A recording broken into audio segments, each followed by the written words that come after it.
Assalamualaikum warahmatullahi wabarakatuh. Salam. Selamat pagi dan salam sejahtera untuk kita semua. Yang terhormat Kepala Biro Organisasi Provinsi Jawa Timur, Bapak Dr. Ramlianto SPMP. Yang terhormat Kepala BKPSDM Kota Kediri, Bapak Insinyur Un Ahmad Nurdin MM. Dan yang kami hormati seluruh peserta kegiatan pembinaan bagi jabatan fungsional pasca penyelenggaraan jabatan yang ada di lingkungan pemerintah Kota Kediri.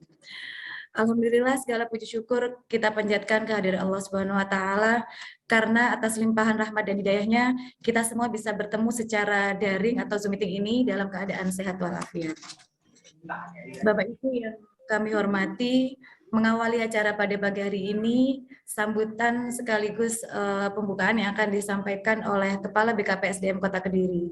Kepada yang terhormat Bapak Insinyur Un Ahmad Nurdin MM, disilakan. Terima kasih. Assalamualaikum warahmatullahi wabarakatuh. Selamat pagi, salam sejahtera bagi kita semua.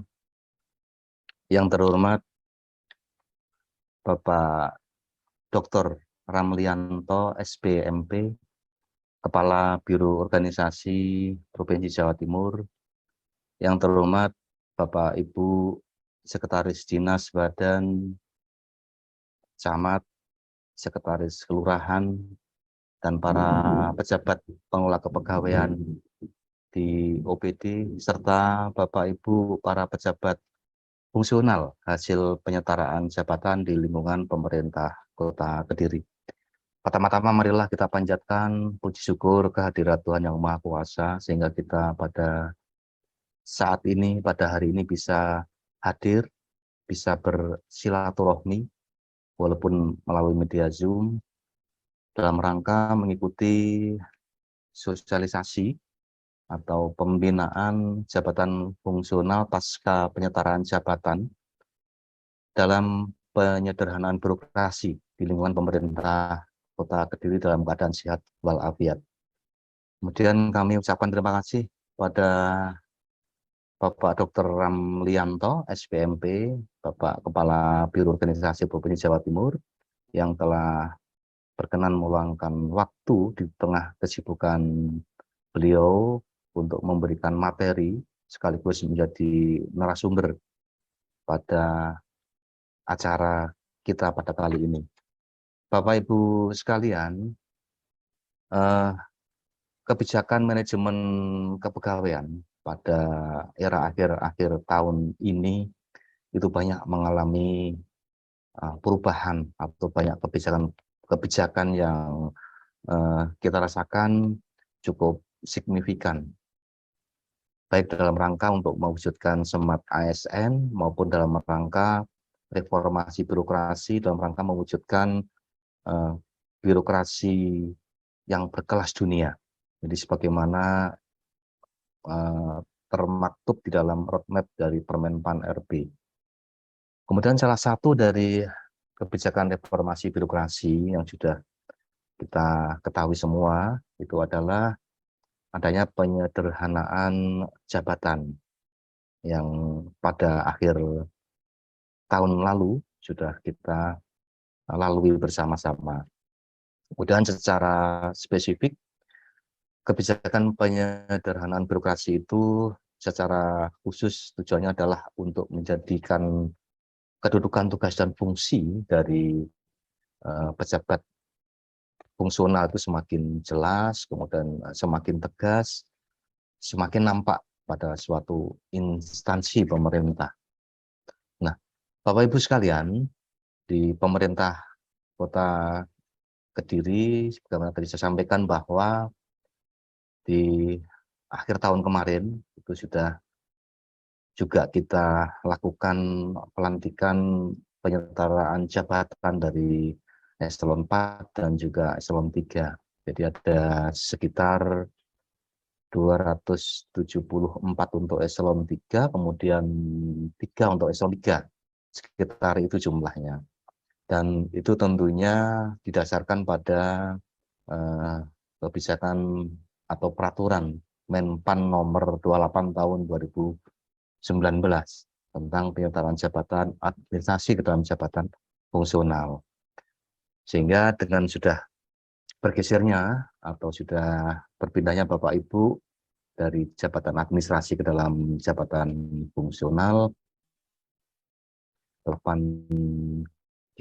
setelah ini nanti apalagi Subkor itu hanya ada di tahun ini saja, di tahun depan sudah tidak ada Subkor lagi. Harapannya nanti mudah-mudahan dengan adanya sosialisasi yang selalu kita lakukan, bapak-bapak, ibu-ibu yang atau yang mengalami penyetaran jabatan, mudah-mudahan nanti akan semakin paham akan hak dan kewajibannya, akan apa yang harus dilakukan setelah menjadi fungsional, dan juga hal-hal apa yang harus dilakukan setelah mengalami penyertaan jabatan ini. Saya kira itu Bapak Ibu sekalian yang bisa sekali lagi Kepala Organisasi Provinsi Jawa Timur, kemudian juga kepada Bapak sekalian selama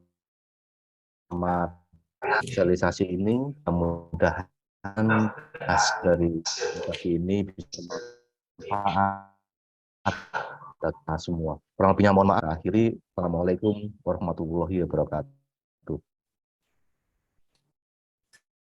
Waalaikumsalam warahmatullahi wabarakatuh. Terima kasih kami sampaikan kepada Kepala SDM Kota Kediri. Bapak Ibu yang kami hormati, selanjutnya acara yang kita tunggu bersama yaitu penyampaian materi kegiatan fungsional pasca penyertaan jabatan dalam rangka penyederhanaan birokrasi yang akan disampaikan oleh Bapak Dr. Ramlianto SPMM. Beliau adalah Kepala Biro Organisasi Provinsi Jawa Timur. Waktu sepenuhnya kami serahkan kepada beliau. Bu Novi, foto dulu. Kita foto dulu lah. Biar dinyalain itu kameranya ibu-ibu, bapak-bapak itu. Biar kelihatan yang multitasking siapa aja. Ada yang sambil masak, ada yang sambil ngirisi berambang ya Pak Kaban ya. Silakan dinyalakan. Salah satu etika digital adalah ketika pertemuan Zoom itu menyalakan kamera.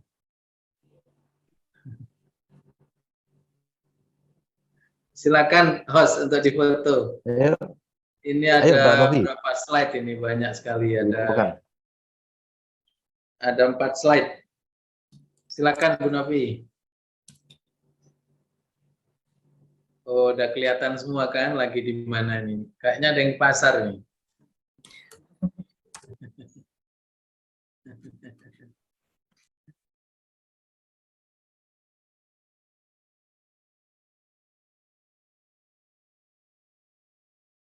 Ini di slide ke-4 banyak yang belum nyalakan kamera, mungkin oke.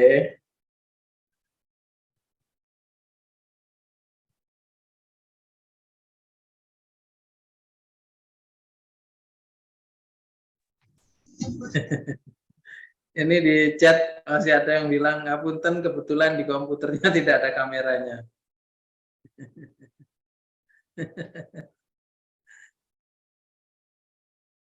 Kita udah hampir 3 tahun ya Bapak Ibu masuk dunia digital.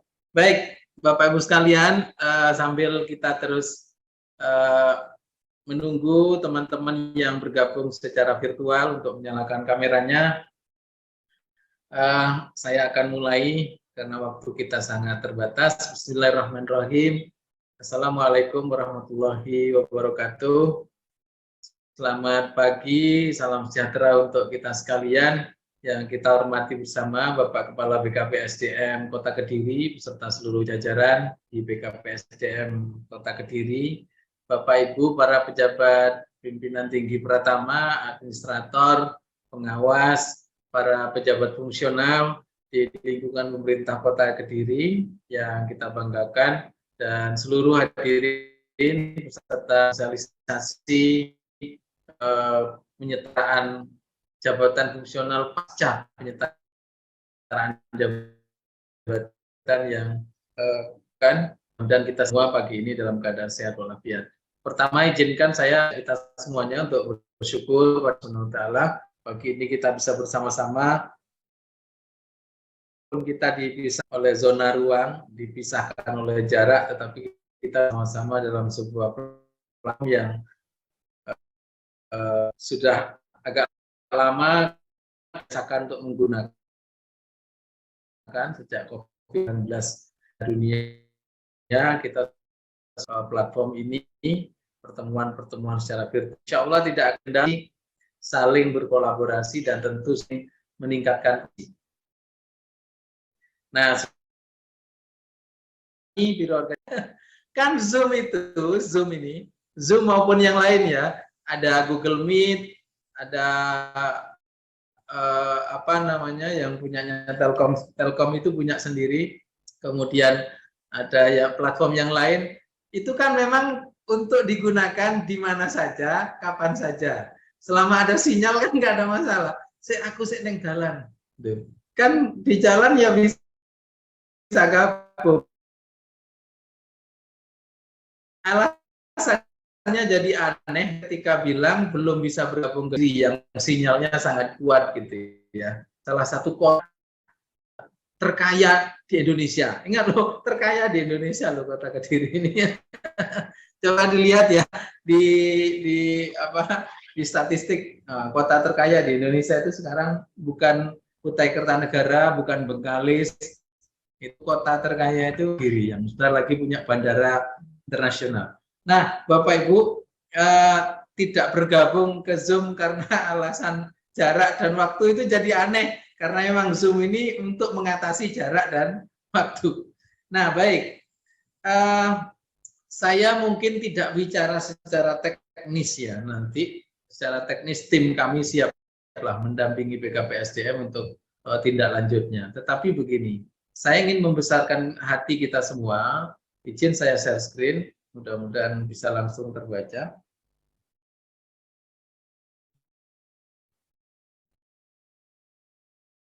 Sudah terbaca di Zoom?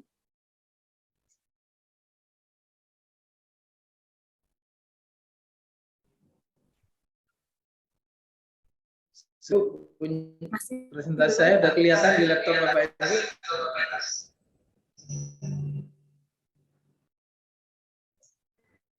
Mohon izin. Saya ulangi. Saya masih utuh.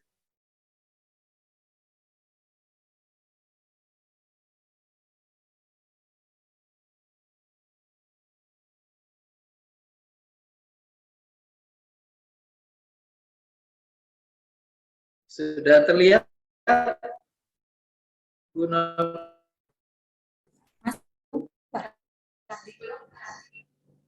Kenapa ya?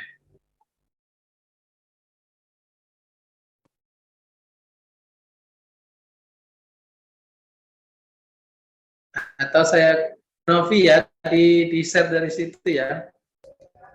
Ya, siap, Bapak.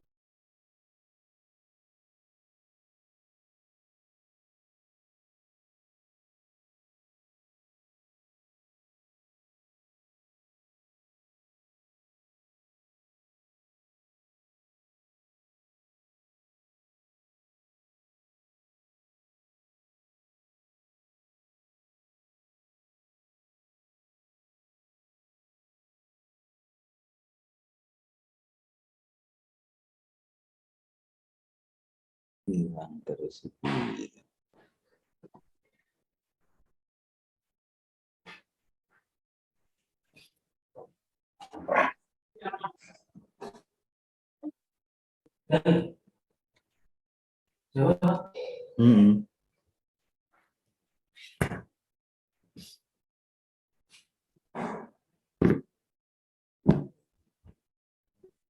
Berakhlak.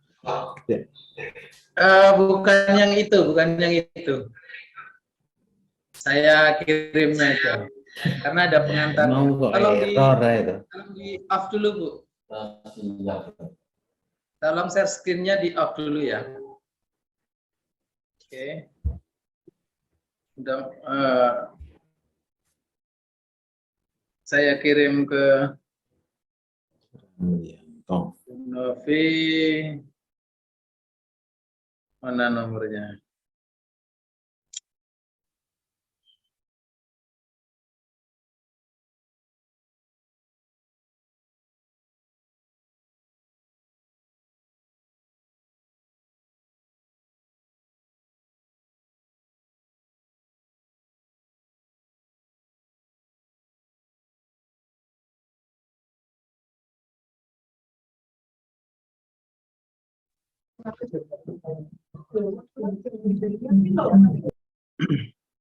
Nah, Bapak Ibu sekalian, sambil menunggu file saya terkirim ke Bu Novi, karena masih perjalanan.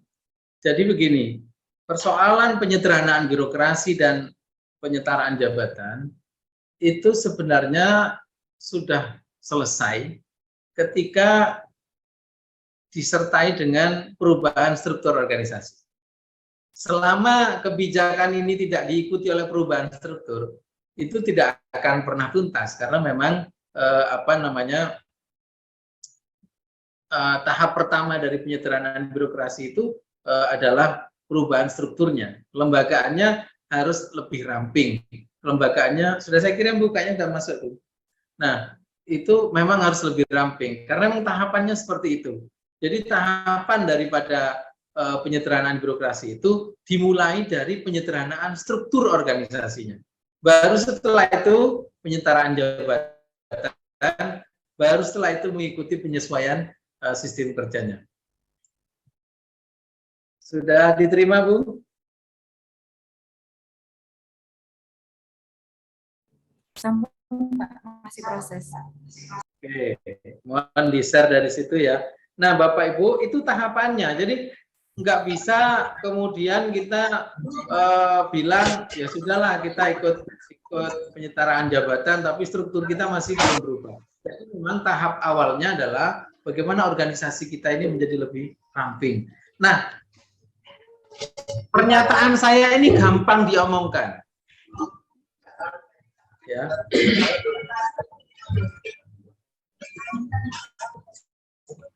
Mohon yang baru bergabung langsung di-unmute ya. Nah, jadi pernyataan saya ini sangat gampang disampaikan secara omongan, secara lisan. Tapi dalam prakteknya nggak mudah. Saya selaku Kepala Biro Organisasi Provinsi Jawa Timur menerima banyak sekali surat, menerima banyak sekali WhatsApp, telepon, dan seterusnya. Itu agar gimana nanti nasib struktur kita ini. Kalau kemudian dirubah, nasibku piye gitu kan. Tolong kelurahan pesantren di unmute ya, agak mengganggu. Nah, oke. Nah, ini presentasi saya Bapak Ibu, mohon ditayang. Jadi saya ingin cerita 3 hal. Kalau setelah penyetaraan jabatan, gimana nasib pengembangan karir, nasib pengembangan kompetensi, dan perubahan sistem kerjanya atau budaya kerjanya. Nah, lanjut.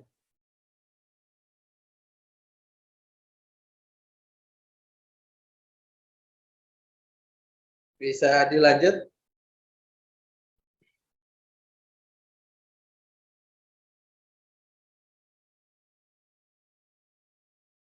Nah, ini yang ingin saya ceritakan kepada Bapak sekalian. Apa sih tahapannya? Tahap penyederhanaan birokrasi itu memang tidak bisa tidak dimulai dari penyederhanaan struktur organisasi. Tadi Pak Kepala BKPSDM sudah menyampaikan, hanya tahun ini ada subko, nanti nggak ada lagi gitu kan. Nah, kemarin banyak sekali perangkat daerah provinsi, bisa dilanjut slide-nya, Host?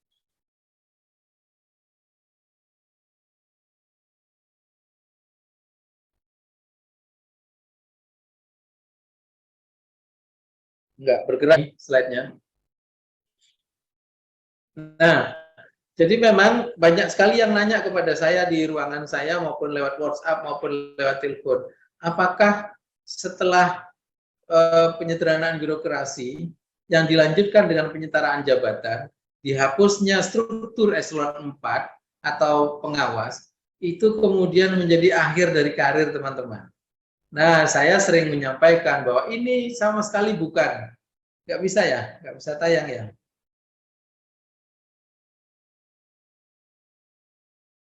Karena agak sulit kalau tidak pakai slide. Slide kedua dulu, slide kedua. Di anu ya, di apa namanya istilahnya? Slideshow, biar besar. Di slideshow. Nah, oke. Ini Bapak Ibu yang ingin saya sampaikan pertama. Ini tahapannya. Jadi memang kita pasti melalui tahapan ini. Tidak bisa tidak, kita akan melalui tahapan ini. Yang pertama, strukturnya harus disederhanakan. Yang kedua, pasca struktur organisasi disederhanakan, itu disetarakan jabatannya. Ada yang menyatakan ini bukan penyetaraan jabatan, tapi penyelamatan jabatan. Jadi jabatannya dihapus, jabatan strukturalnya atau administrasinya dihapus, tapi tunjangan kinerjanya masih. Nah, itu namanya bukan penyetaraan jabatan, tapi penyelamatan jabatan. Nah, kemudian kalau jabatannya sudah disetarakan, maka kemudian sistem kerjanya juga harus berubah. Dan ini semua sudah ada dasarnya Bapak-Ibu sekalian. Penyederhanaan birokrasi diatur oleh Permenpan 25/2021. Penyetaraan jabatan diatur oleh Permenpan RB nomor 17/2021. Penyelesaian sistem kerja atau budaya kerja itu sudah diatur oleh Permenpan nomor 7 tahun 2022. Jadi harapannya Bapak Ibu, strukturnya berubah menjadi lebih ramping, jabatannya disetarakan dari administrasi ke fungsional, budaya kerja dan sistem kerjanya kemudian disesuaikan, harapannya agile organization atau organisasi yang lincah ini menjadi terbentuk. Pertanyaannya, apakah dalam 1 tahun terakhir setelah organisasinya atau strukturnya disederhanakan, jabatannya disetarakan, sistem kerjanya dirubah atau disesuaikan, organisasi kita makin lincah atau makin mandek? Kayaknya makin mandek nih. Ada yang bilang, Pak, eselon 4 dihapus, saya jadi nggak bisa nih nyuruh siapa ini. Karena ketika disuruh dia bilang, loh, saya kan bukan anak buahmu, saya kan ini jabatan fungsional. Saya ini analis kebijakan, saya ini perencana, saya ini penata usaha keuangan dan sebagainya. Jadi dia merasa jabatannya sudah fungsional, nggak boleh atasannya ngatur-ngatur karena dia sudah merdeka. Gitu. Ada yang bilang, Pak, makin nggak semangat nih teman-teman kita setelah disetarakan jabatannya. Loh, kenapa? Kayaknya yang diimpikan dia sebagai eselon 4, lalu setelah itu dihapus. Di slideshow aja, Bu. Slideshow. Ya. Nah, itu lanjut. Nah, ada yang bilang, Pak, sudah nih setelah penyetaraan jabatan kiamat kita ini. Eselon 4 ini saya peroleh dengan susah payah. Saya sholat malam bertahun-tahun tanpa henti, puasa Senin Kemis, minta doa orang tua, mencari relasi ke sana kemari, ikut pelatihan ke sana kemari. Begitu dapat eselon 4 dihapus. Kiamat sudah katanya.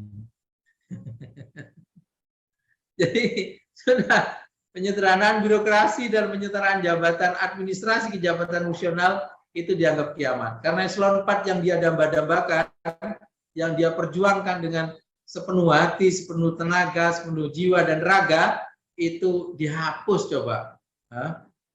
Ketika dia sudah bangga dengan jabatan administrasinya, lalu tiba-tiba jabatan administrasi disetarakan dengan jabatan fungsional. Lanjut. Ada yang bilang penyederhanaan birokrasi dan penyederhanaan administrasi ke jabatan fungsional itu berakhirnya karir ASN. Jadi saya ini nunggu untuk jadi eselon 4 itu 12 tahun, Pak. Begitu jadi eselon 4, ternyata eselon 4 dihapus. Habis sudah karir saya. Bapak Ibu sekalian, ini tentu harus diluruskan. Penyederhanaan birokrasi yang diikuti dengan penyetaraan jabatan administrasi ke fungsional itu bukan kiamat bagi ASN, bukan berakhirnya karir bagi ASN. Lanjut. Nah, ini yang akan dilakukan. Yang menjadi tugas bagian organisasi, menjadi tugas BKPSDM, menjadi tugas para sekretaris, para pemangku kepegawaian yang ada di seluruh level perangkat daerah, mau di perangkat daerah, di kecamatan, di kelurahan, ya, semuanya harus dijelaskan ini, bahwa kita akan memulai dari apa yang disebut perubahan pola pikir dan budaya kerja. Bapak Ibu, strukturnya berubah, jabatannya sudah berubah dari fungsional dari struktural ke fungsional, tapi pola pikir dan budaya kerjanya nggak berubah, sami mawon, nggak ada yang berubah berarti. Hanya gambar-gambar itu loh, kotak-kotak di kantor yang berubah. Oh, sekarang hanya sampai eselon 3 aja kotaknya, yang ke bawah ini sudah disederhanakan, sudah disetarakan menjadi fungsional. Ada analis kebijakan, ada perencana, macam-macam. Tapi pola pikir dan budaya kerjanya tetap inggih sami mawon. Ya, mekanisme dan sistem kerjanya juga belum berubah, masih gayanya gaya struktural, gayanya gaya organisasi yang masih kaku. Ini kepala dinas, ini camat, kemudian di bawahnya ada sekretaris, ada kepala bidang, ada kasubag atau ada sekcam dan seterusnya, masih kaku. Kalau mekanisme dan sistem kerjanya masih kayak gitu, sami mawon. Jadi nggak ada yang berubah. Yang berubah hanya kotak-kotaknya, gambarnya toh. Nanti juga akan diikuti dengan penilaian kinerja jabatan fungsional dan mekanismenya. Ini juga harus dipelajari secara komplit para teman-teman sekretaris atau pemangku kepegawaian di perangkat daerah. Gimana sih penilaian kinerja mereka? Kalau dulu kan mereka dinilai kinerjanya karena melaksanakan tugas jabatannya sebagai administrasi, penjabatan administrasi. Sekarang karena fungsional, pasti ada angka kredit dan sebagainya. Itu harus dipelajari tuntas juga.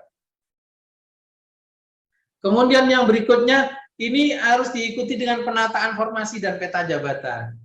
Pak Kepala BKPSDM pasti tahu deh, kemarin paling banyak dijadikan penyetaraan jabatan fungsional apa coba? Ya. Yang banyak kayaknya analis kebijakan. Betul kan?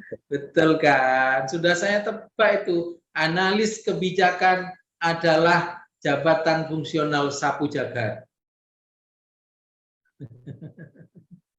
Ini harus ditata nih formasi dan peta jabatan kita. Nah, ini baru 1 tahun ya, 1 tahun kita baru, nanti mulai Januari harus dievaluasi itu formasi dan peta jabatan. Sama Pak Kaban, di provinsi itu nih, namanya analis kebijakan sekarang kalau disuruh baris, kayaknya itu apa namanya, gor tambak sari nggak cukup itu.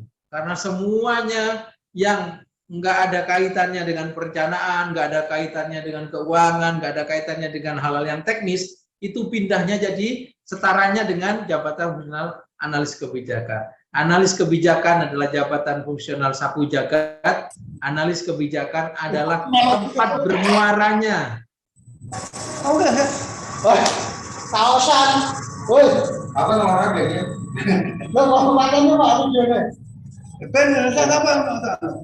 Kamu belum? Kenapa ini nanti? Mas, itu ada dinas apa namanya?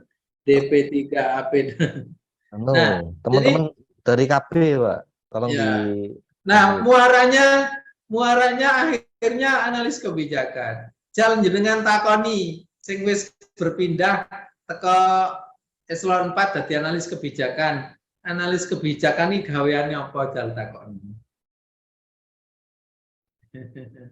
Oh, bikin policy brief. Lah, policy brief ki isine apa? Terus kanggo sapa? Terus nanti indikator bahwa analis bahwa apa namanya? Bahwa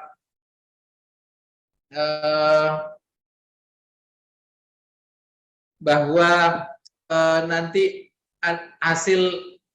hasil policy briefnya digunakan oleh pimpinan, digunakan oleh Pemda, itu kayak apa indikatornya? Itu juga masih harus terus kita pelajari. Bapak Ibu, jadi pengembangan kompetensi dan karir jabatan fungsional juga harus dikembangkan, formasinya juga nanti harus dievaluasi. Supaya nggak ada lagi jabatan fungsional sapu jagat, nggak ada lagi jabatan fungsional yang dimana tidak bisa masuk, lalu situ dia paling tidak jelas, paling luas,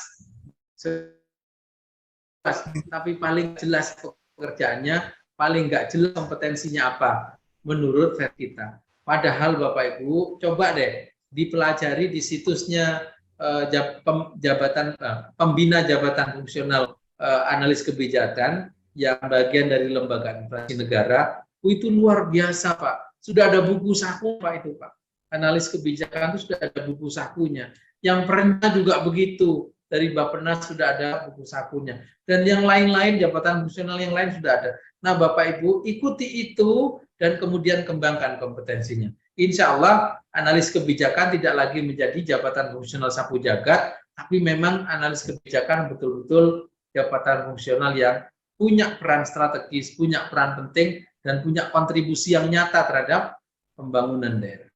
Kemarin beberapa waktu yang lalu saya dalam acara ASN belajarnya BPSDM Jawa Timur sudah menyampaikan tentang ini, analis kebijakan ini, bersama Kepala Pusat Pengembangan Pembinaan Jabatan Fungsional Analis Kebijakan Lembaga Administrasi Negara. Sudah kita jelaskan. Nah, kemudian Bapak Ibu, kalau penataan formasi dan peta jabatannya sudah ditata, ya tentu kesejahteraannya juga perlu disesuaikan. Kayak apa sih? Kalau dulu eselon 4 berdasarkan level jabatan, kelas jabatan, kemudian berdasarkan bobot kerjanya. Nah, kayak apa kalau sudah jadi fungsional? Apakah alat ukur itu masih digunakan? Itu juga harus dan terakhir tentu harus ada monitoring dan evaluasi secara berkelanjutan. Karena mungkin loh, Pak, kayaknya saya nggak bisa apa-apa nih sebagai analis kebijakan. Pak, kayaknya saya nggak kompeten nih sebagai perencana. Kayaknya organisasi saya nggak butuh perencana deh. Gimana pola karirnya? Nah, ini yang kedua ingin saya sampaikan. Bapak Ibu, lanjut. Halo, host. Mohon di next. Terus. Lanjut aja ini. Nah, ini dia. Jadi Bapak Ibu, ini kenapa saya menyatakan di awal bahwa perpindahan atau penyetaraan jabatan administrasi ke jabatan fungsional, tolong para sekretaris, para pemangku kepegawaian ini dijelaskan kepada seluruh stafnya bahwa penyetaraan jabatan dari administrasi ke fungsional itu bukan the end of career, bukan akhir dari karir mereka. Karena memang kita membutuhkan perpaduan antara kebutuhan karir ASN sebagai inisiatif individu dengan kebutuhan karir organisasi sebagai inisiatif organisasi. Kemarin itu kan semuanya inisiatif organisasi, menjadi inisiatif individu. Ketika saya misalnya disetarakan menjadi perencana, itu belum karepe saya, masih karepe organisasi. Padahal karep saya ingin jadi Widya Isra misalnya, saya ingin jadi analis hukum misalnya. Saya ingin menjadi jabatan fungsional yang teknis karena saya ini orang pertanian sebenarnya. Saya ingin jadi penyuluh misalnya. Saya ingin menjadi untuk yang di peternakan misalnya. Saya ingin menjadi seorang yang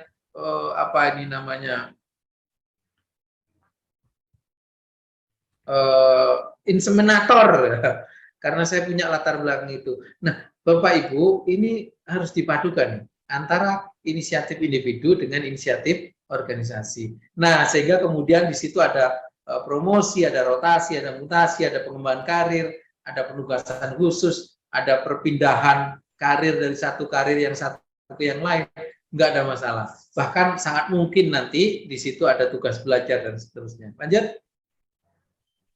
Nah, ini nih. Jangan khawatir nih, mohon ini disosialisasikan ke anak buahnya ya Pak. Jangan sampai ada asumsi begitu penyetaraan jabatan the end of career. Luas sekali Pak pola karir kita itu. Ini yang terbaru ya. pola karir kita itu sangat luas. Ada horizontal, ada vertikal, ada diagonal. Coba deh, kurang apa? Jadi kalau ada yang mandek di kecamatan, mandek di kelurahan, nggak mau berkembang, jangan salahkan aturannya. Salahkan evaluasi kita ini tidak mau berkembang, atau organisasinya yang sudah tidak lincah lagi untuk mengembangkan karir seseorang. Coba lihat, yang pertama horizontal. Itu di salah satu kelompok maupun antar kelompok, jabatan administrasi, jabatan fungsional, maupun JPT, jabatan pimpinan tinggi, pratama, madya, dan seterusnya. Itu ada perpindahannya, antar kelompok CA, antar kelompok CF, antar kelompok JPT, itu ada pola karirnya. Kemudian vertikal. Vertikal itu ke atas ya, dari madya ke utama, dari pratama ke madya, untuk JM ya, untuk administrasi dari kabid ke kepala dinas, atau JPT dari kepala biro ke kepala dinas, dari kepala dinas ke sekda, dan seterusnya. Nah, itu sudah ada pola karirnya. Kemudian diagonal, coba ada diagonal, bahkan bisa antar kelompok CA, antar kelompok CF, ada antar kelompok JPT. Saya analis kebijakan, tapi ternyata setelah di asesmen saya kompeten untuk jadi penyuluh. Ya jadi penyuluh, Pak. Karena diagonal, boleh saja, nggak ada masalah. Tapi tentu ada mekanismenya ya. Ini yang diatur di Permen Pan RB nomor 22 tahun 2021. Ketika struktur organisasi berubah, jabatan disetarakan, pola karirnya juga sudah sangat luas ini. Jangan khawatir, saya ingin cerita konkret ya, supaya ini tidak dianggap halusinasi. Ada teman nih, Bu Eselon 4. Eselon 4 di Pemprov ini, di Pemprov. Jabatannya disetarakan. Dulu dia seorang guru yang levelnya sudah guru madya, sudah pernah kepala sekolah, lalu dia diangkat jadi kepala seksi di sebuah dinas. Ketika penyetaraan jabatan, dia kembali menjadi fungsional guru. Karena memang asalnya guru. Ya sudah, kembali jadi guru lagi, nggak masalah. Sudah bukan kepala sekolah, sudah bukan kasih, dia jadi guru lagi. Ada yang jadi analis kebijakan. Jadi dulu guru, lalu jadi kasih, ketika disetarakan, formasi guru kan tidak ada. Adanya formasi analis kebijakan. Jadi analis kebijakan. Nggak masalah, Pak. Lalu ada lelang jabatan di pusat, ada open bidding di pusat, di Kementerian Desa nih. Di Kementerian Desa, lelang jabatan eselon 2 sebagai direktur di Kementerian Desa. Kalau dari kasih bisa nggak langsung daftar lelang jabatan direktur? Nggak bisa, Bapak Ibu. Tapi di dalam persyaratannya, ketika open bidding itu, di lelang jabatannya Kementerian Desa itu disebutkan jabatan administrasi setingkat eselon 3 atau jabatan fungsional setingkat madya. Lalu karena dia sudah guru madya atau analis kebijakan madya, dia ikut lelang jabatan di Kementerian Desa. Kan udah memenuhi syarat nih, dia tidak eselon 3, dia pernah eselon 4, tapi tidak memanfaatkan eselon 4, dia memanfaatkan guru madyanya. Maka kemudian daftar lelang jabatan, masuk 10 besar, masuk 3 besar. Akhirnya sekarang dia dilantik menjadi direktur di Kementerian Desa. Dari mana? Dari kasih, Pak, yang sudah disetarakan jabatannya menjadi madya, jabatan fungsional madya. Ada yang guru madya, ada yang analis kebijakan madya. Dia tidak dari eselon 3, Pak, tapi dari eselon 4 yang disetarakan jabatannya menjadi, ini kebetulan dia dulu guru madya, sekarang jadi direktur, jadi eselon 2, Pak, di Kementerian Desa. Apa yang ingin saya sampaikan? Pola karir kita luas. Ini yang harus dijelaskan pada teman-teman kita, supaya dia tidak merasa bahwa setelah setarakan jabatannya, lalu selesai juga karirnya. Pak, regulasi kita udah memungkinkan untuk itu. Nah, nanti bisa dipelajari, lanjut. Ini kalau horizontal kayak apa sih? Itu bisa dipelajari. Lanjut. Kalau Horizontal itu dari JF ke JF, dari JF ke JA, dari JF ke JPT kayak apa? Ini yang saya ceritakan tadi. Ada. Lanjut. Ini kalau vertikal. Lanjut.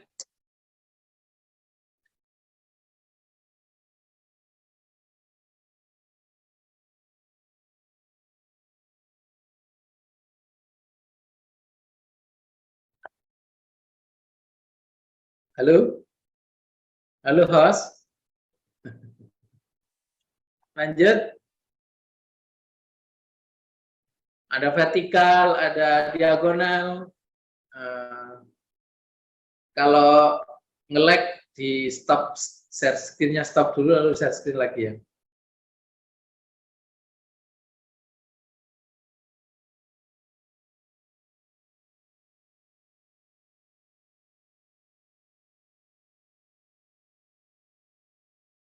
Oke. Sebelumnya. Ini kelewatan banyak ini. Terus kelewatan banyak ini. Nah, vertikal. Kemudian coba lihat vertikal, lanjut dari JA ke JA, dari JF dan seterusnya. Ini diagonal nih. Ini lebih luas lagi. Diagonal itu perpindahan dari satu posisi jabatan ke posisi jabatan lain yang lebih tinggi, tidak berdasar garis lini, melalui promosi atau pengangkatan dalam jabatan fungsional. Dari JA ke JF, dari JF ke JA, dari JA atau JF ahli madya ke JPT Pratama, dari JF ahli utama ke JPT madya dan JPT utama. Luas sekali Bapak Ibu. Jadi kalau ada yang putus asa, yang nggak semangat lagi kerja setelah disetarakan jabatannya, saya kira itu karena memang sosialisasi kita belum sampai, karena memang baru 1 tahun. Sebab itu saya atas nama Biro Organisasi berterima kasih sekali nih kepada BKPSDM Kota Kediri yang menginisiasi kegiatan seperti ini. Lanjut. Nah, coba Bapak Ibu, kita ini ada di sistem merit. Jadi Bupati Wali Kota sebagai pejabat pembina kepegawaian, Gubernur sebagai pejabat pembina kepegawaian, para sekda sebagai pejabat yang berwenang, itu pasti melihat 4 ini. Kalau kita ingin mengembangkan pola karir ASN kita, kualifikasi, kompetensi, kinerja, kebutuhan organisasi. Ini jangan khawatir, sebatas kita memenuhi 4 kriteria ini, 4 kriteria dalam sistem merit ini, pasti karir kita baik-baik saja. Kualifikasi, tingkat pendidikan, pangkat golongan, pelatihan, jika dibutuhkan sertifikasi, kita memenuhi. Kompetensi kita baik manajerial, teknis, sosial kultural kita memenuhi. Kinerja kita terukur dengan baik. Kemudian organisasi butuh, ya karir kita akan meningkat. Karena memang persyaratan untuk sistem merit itu, pola karir di sistem merit itu, ya 4 ini. Pegawainya bagus-bagus, kompetensinya tinggi, kinerjanya bagus, tapi organisasi kita belum butuh, belum ada posisi jabatan itu, belum ada kebutuhan tentang itu, ya nggak mungkin jalan. Organisasi butuh, tetapi kinerjanya jelek, kompetensinya jelek, nggak ada yang memenuhi kualifikasi, ya open bidding terbuka, nasional. Harus nasional. Mungkin daerah lain ada, mungkin di kabupaten kota lain ada. Bisa masuk, kenapa? Di Kota Kediri nggak ada stoknya. Atau sebaliknya, di Kota Kediri stoknya banyak, ikut open bidding di kabupaten kota lain, atau provinsi, atau nasional. Ini IKN terbuka luas loh. Ayo siapa yang mau pindah IKN? Angkat tangan. Ini ada lowongan banyak nih di IKN. Untuk deputi apa direktur itu. Deket kok, cuman 1,5 jam dari Surabaya. Apalagi nanti di Kediri, ada penerbangan Kediri ke Balikpapan, atau ke Samarinda, oh tambah dekat ke IKN. Ayo Bapak Ibu, mungkin dimulai dari Bapak Ibu yang hadir di Zoom ini untuk ikut lelang jabatan di IKN. Udah beredar kan? Jangan terus berada di zona nyaman. Wes penak neng Kediri, wes. Wes pindah, wes cukup, wes telu, wes cukup, wes yang penting makmur gitu ya. Ya kalau kayak gitu, ya kita nggak kemana-mana ya, mulai pegawai sampai pensiun di situ. Lanjut, Nah, ini kalau pengembangan kompetensi, saya kira teman-teman BKPSDM sudah memahami dengan baik. Nah, ini penting saya sampaikan, Bapak Ibu sekalian, ini. Begitu beralih ke jabatan fungsional, cek 5 ini. Cek 5 ini. Ada nggak kebutuhan normatif? Misalnya, tiba-tiba dari eselon 4 dia jadi perencana. Dari eselon 4 dia menjadi jabatan fungsional tertentu. Menjadi jabatan fungsional tadi, analis kebijakan yang sapu jagat tadi. Ada nggak kebutuhan normatifnya? Contoh, kalau saya jadi perencana, dari jabatan struktural kemarin saya jadi perencana, cek Pak kebutuhan normatifnya. Apakah dia butuh pelatihan perencana tingkat dasar? Kalau enggak, dia enggak bisa nanti memenuhi bangun pola karirnya karena belum punya pelatihan dasarnya. Analis kebijakan jabatan fungsional yang lain juga gitu. Nah, Pak kebutuhan normatifnya supaya pelatihan yang diselenggarakan oleh BKPSDM betul-betul sesuai dengan kebutuhan normatif. Kebutuhan normatif itu kebutuhan aturan yang mengatur jabatan fungsional itu. Iya, saya perencana ini sekarang nih gara-gara penyetaraan jabatan ini, tapi saya belum punya sertifikat pelatihan perencana tingkat dasar. Padahal saya ingin nanti karir saya meningkat terus, kemampuan saya meningkat terus. Ah, itu dicek Pak. Namanya analisis kebutuhan pelatihan berdasarkan kebutuhan normatif. Yang kedua, kebutuhan yang dirasakan. Jadi banyak yang ngadep ke saya nih, Pak, saya merasa kok nggak mampu ya saya jadi perencana. Pak, saya nggak mampu ini menjadi penyuluh. Saya nggak mampu ini Pak jadi analis kebijakan. Nah, cek Pak felt need-nya, cek Pak kebutuhan yang dirasakan. Laporkan ke atasannya.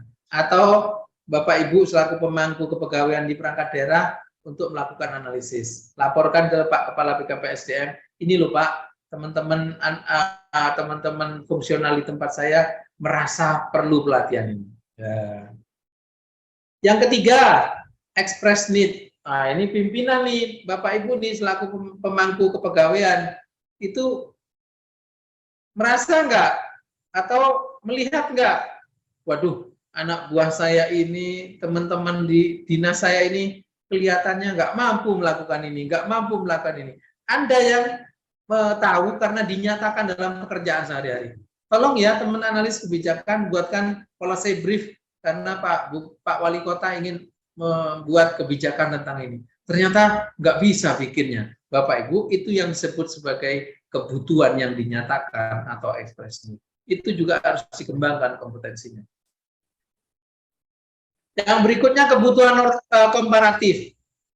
Mulai ini yang menurut lagunya Farel itu dibanding-banding ke. Bapak Ibu kan rajin banget nih studi banding. Atau dirubah sekarang jadi studi tiru. Studi tiru nggak lolos di DPKAD, di DPRD diganti menjadi benchmark. Ya apa saja lah. Saya tiap hari nih di Biro Organisasi Pemprov Jatim menerima studi tiru. Baru saja dari Banten, dari NTT, dari Kalimantan Timur, dari Jawa Tengah. Saya yang nggak pernah studi banding karena terlalu sibuk menerima studi banding. Nah, ini namanya comparative need, kebutuhan komparatif. Oh iya ya, di Kota Malang ternyata kayak begini, di Kota Surabaya kayak begini, di kabupaten ini kayak begini. Berarti Kediri juga butuh ini. Itu namanya comparative need, Pak. Jadi siapa yang bilang studi banding nggak penting? Penting Pak. Ya kayak gini maksudnya gitu loh. Bukan jalan-jalannya. Jalan-jalannya itu hanya bonus. Nah, jadi beda tipis Pak Kaban antara DL dinas luar dengan DL dinas liar.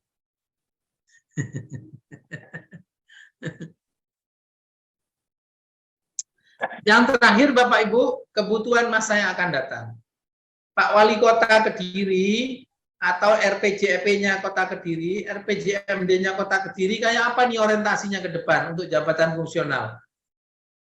Orientasi ke depan itu sudah harus diantisipasi sekarang pengembangan kompetensinya.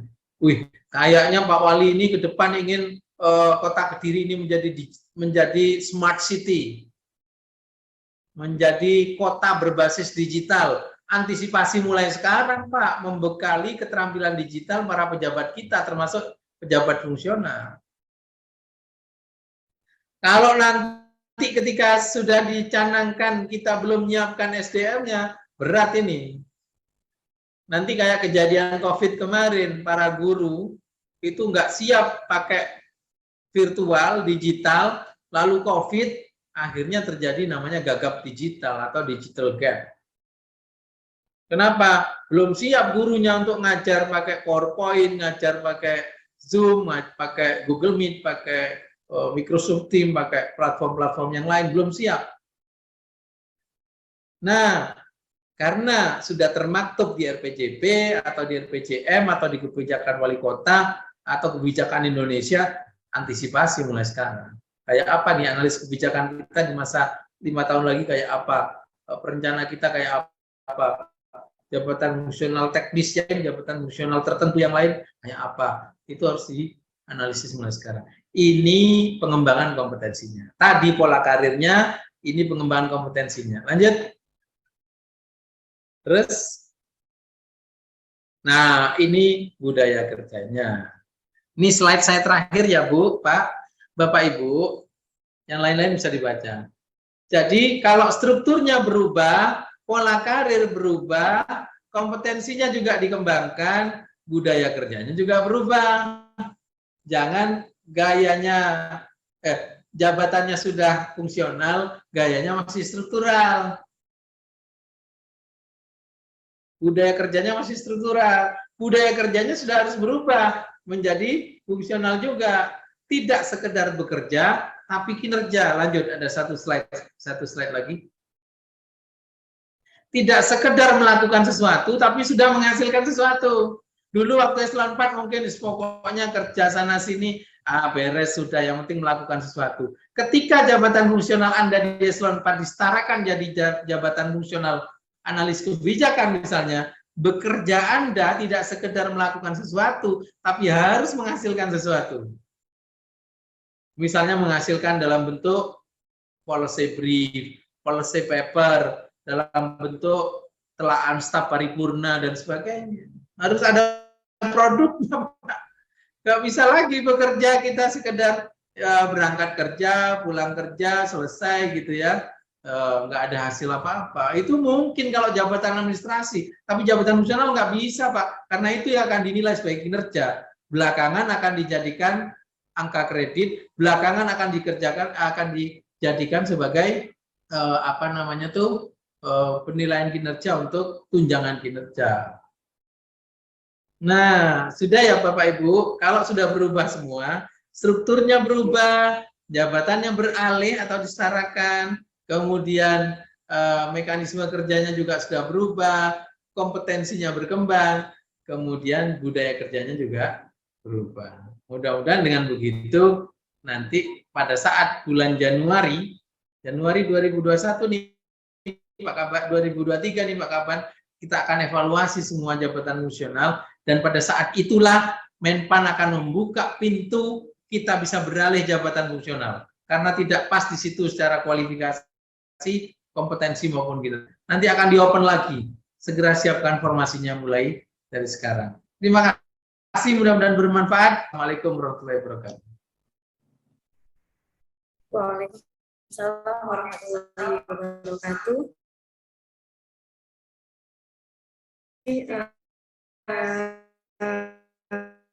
Sampaikan oleh mungkin dari yang akan disampaikan kepada beliau, kami buka sesi tanya jawab.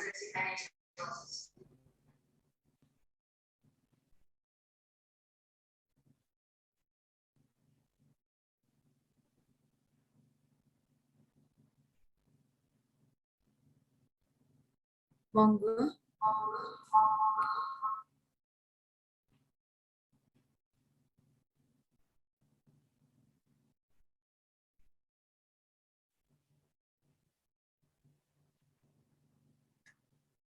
forum chat mungkin bisa dituliskan juga atau bisa langsung raise hand.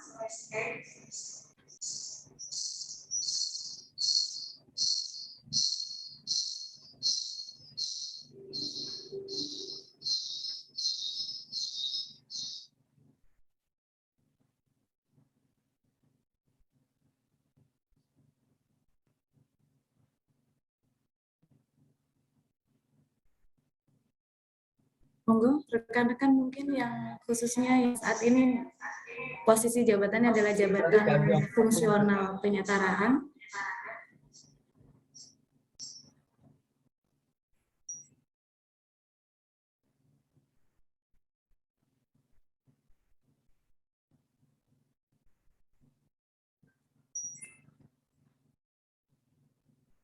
Dari Kesra ada? Terima kasih. Assalamualaikum warahmatullahi wabarakatuh.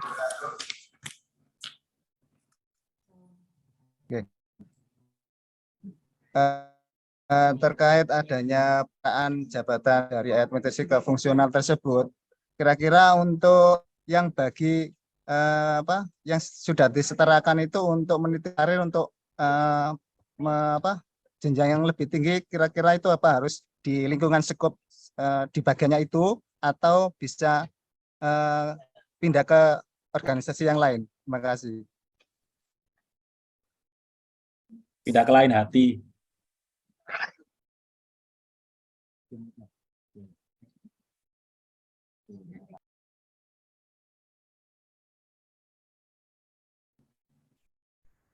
Mohon izin Pak Ramli. Pak Kabak, Pak. Maaf, saya tadi harus di itu ya.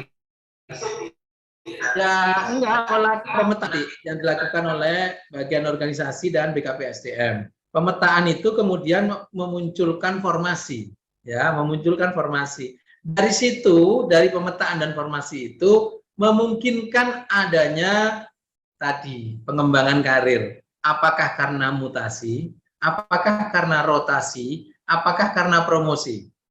Ya, hanya ada 3 pintu ini ya. Jadi rotasi atau promosi. Kalau demosi ini pintu yang akhir lah. Demosi ini pintu yang kinerja anggaran. Kalau memang struktur tingkat tempat-tempat itu nggak ada lagi demosi mungkin, tapi ini juga berita acaranya sangat ketat ya.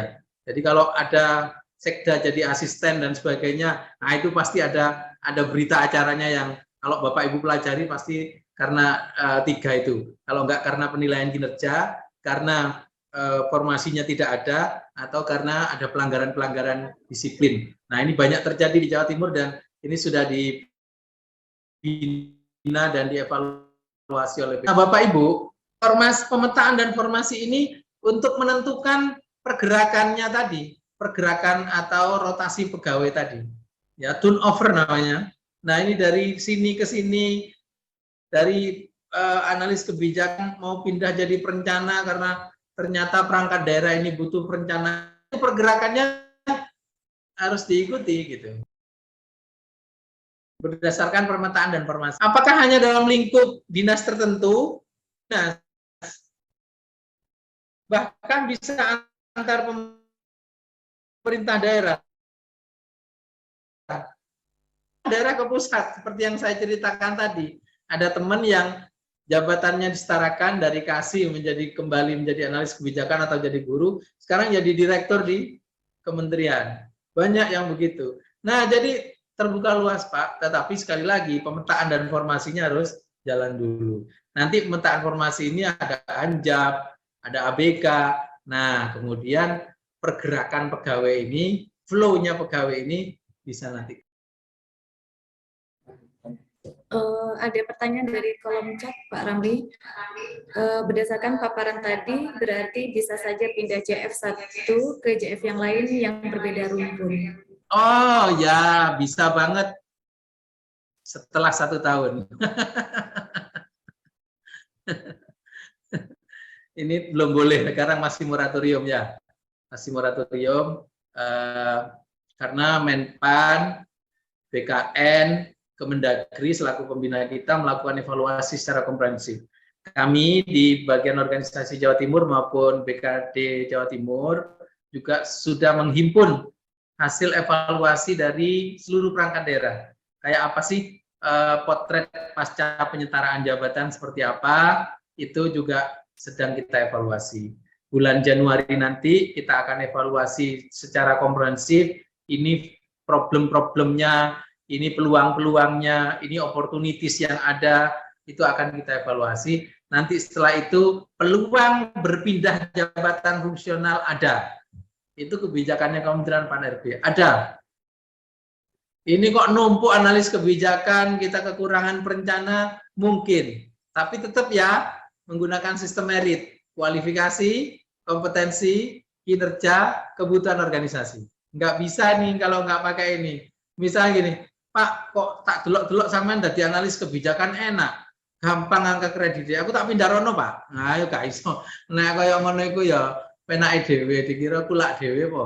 Ya, itu harus pakai ini ya, kualifikasi, kompetensi, kinerja, kebutuhan organisasi.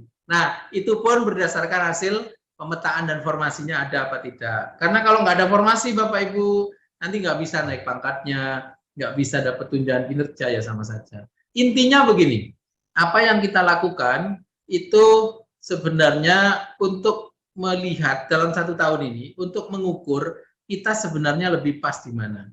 Prinsip right man on the right place, right man on the right position, itu tetap berlaku dalam konteks ini.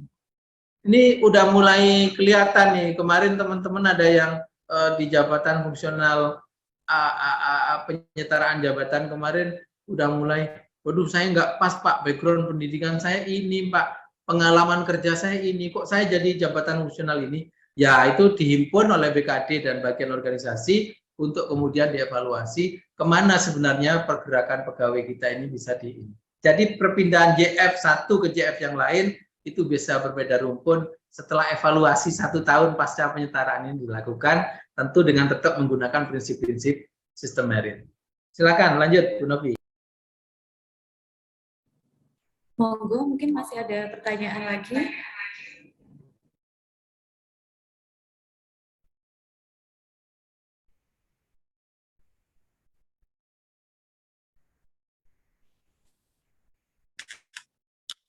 Mohon izin Pak Ramli, mungkin saya boleh bertanya nggak selaku host?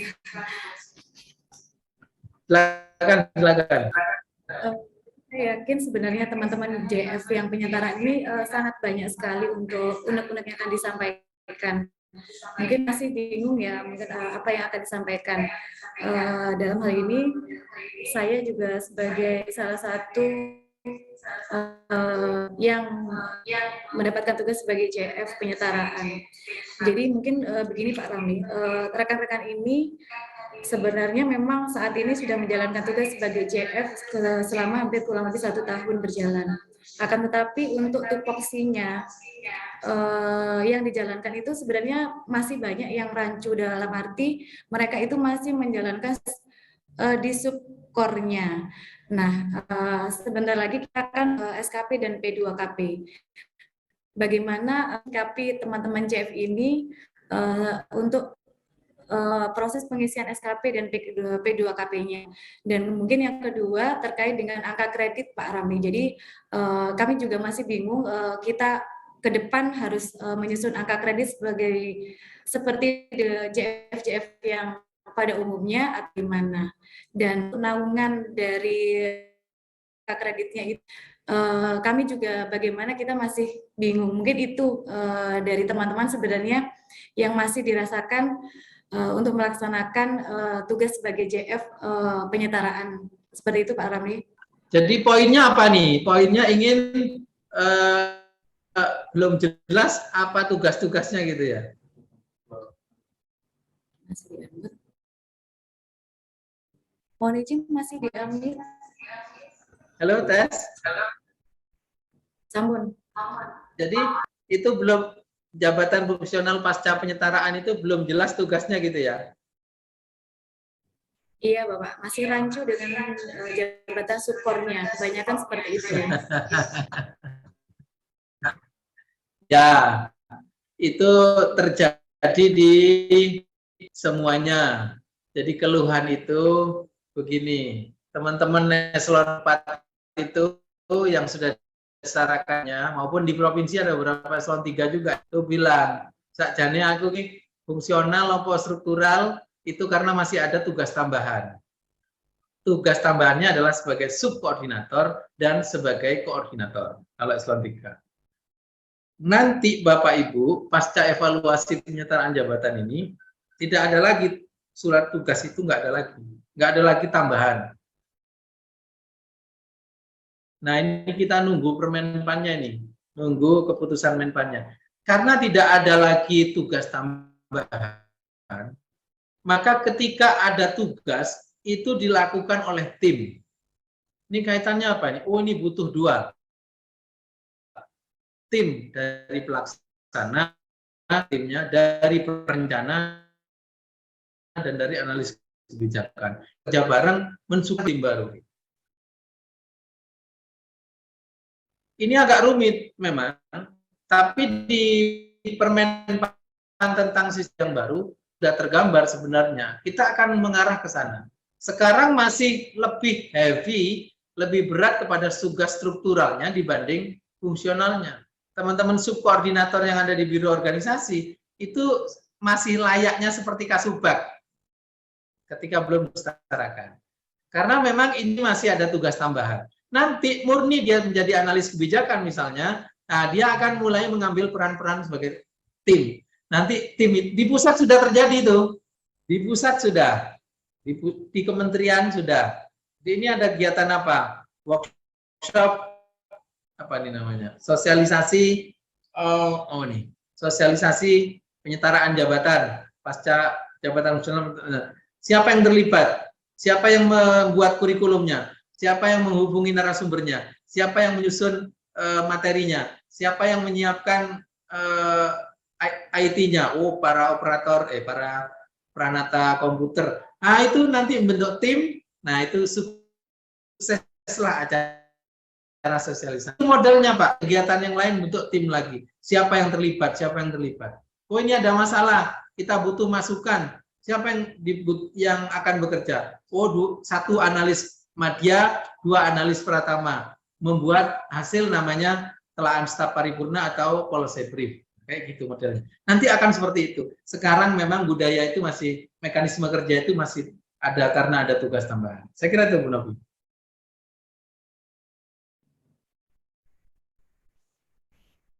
Mungkin ada pertanyaan lain?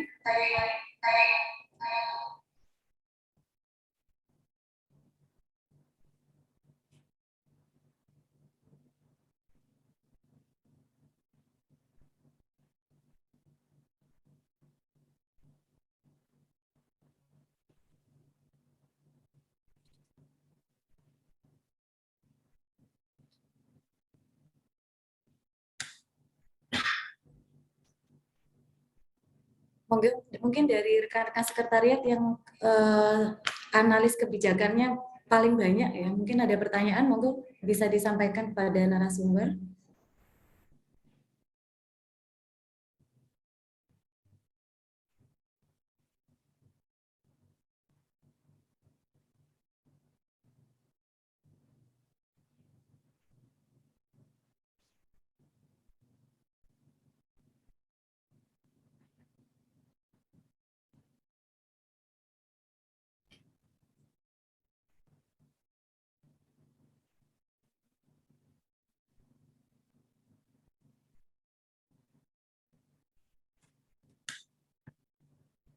Sudah tidak ada pertanyaan lagi, Bapak Ibu?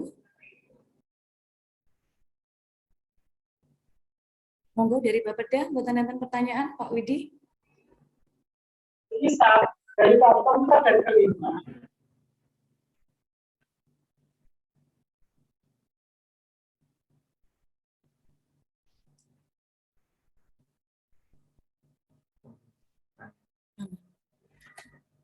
Oh. Ada pertanyaan dari kolom chat, untuk penyusunan SKP-nya bagaimana? Mungkin bisa sedikit diberi penjelasan Pak Ramli untuk terkait SKP dari rekan-rekan ini nanti bagaimana? Mungkin masih bingung ya terkait tupoksi yang dilaksanakan seperti itu.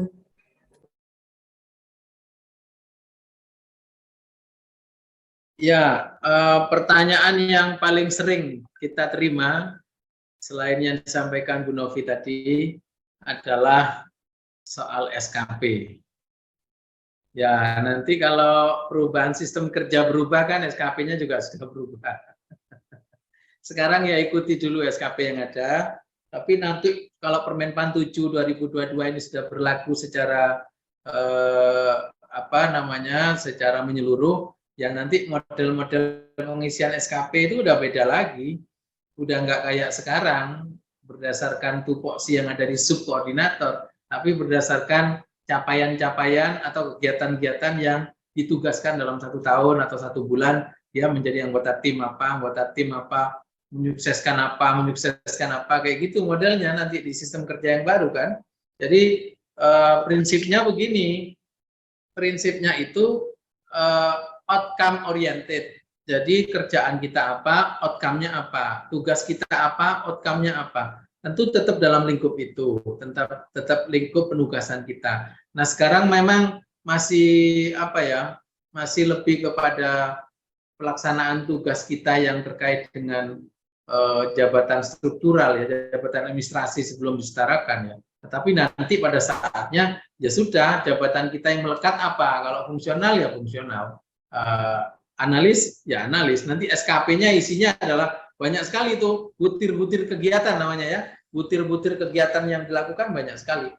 Nah, kita bisa belajar ke jabatan fungsional yang sudah mapan ya, yang sudah berlaku sejak lama, seperti penyuluh, dokter, perawat, bidang kesehatan. Kemudian di tempat-tempat lain juga banyak ya jabatan fungsional yang sudah mapan, yang sudah berlaku lama, bukan hasil penyetaraan. Nah, itu sudah nggak ada masalah dengan SKP-nya, karena memang berdasarkan butir-butir kegiatan. Nah, pertanyaan mengenai sekarang butir kegiatan saya masih rancu Pak. Kadang saya ngisi isinya adalah butir kegiatannya analis, kadang juga mengisi butir kegiatannya sebagai subko. Nah itu masih bisa diterima untuk tahun ini, masih bisa.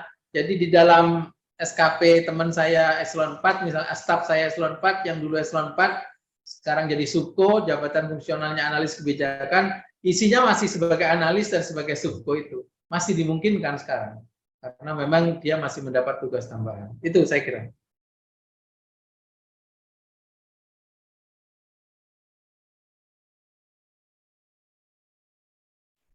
Terima kasih Pak Ramli. Mungkin masih ada pertanyaan dari Bapak Ibu peserta yang hadir pada siang hari ini.